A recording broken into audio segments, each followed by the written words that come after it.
When I was a young man, growing up in New York City, I refused to pledge allegiance to the flag.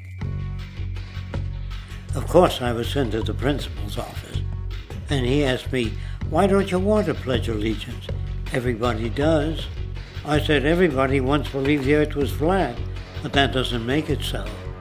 I explained that America owed everything it has to other cultures and other nations, and that I would rather pledge allegiance to the earth and everyone on it.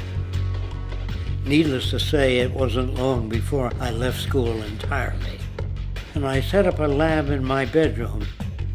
There I began to learn about science and nature.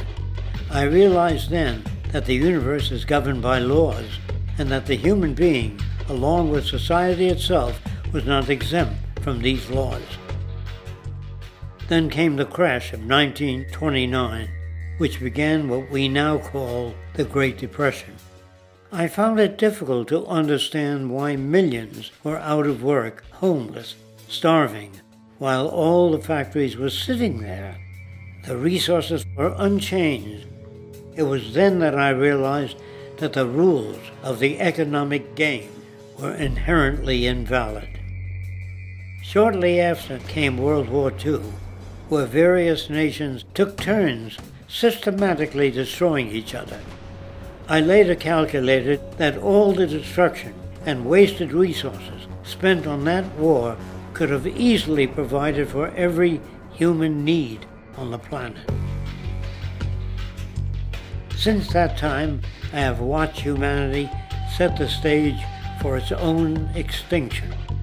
I have watched as the precious finite resources are perpetually wasted and destroyed in the name of profit and free markets. I have watched the social values of society be reduced into a base artificiality of materialism and mindless consumption. And I have watched as the monetary powers control the political structure of supposedly free societies.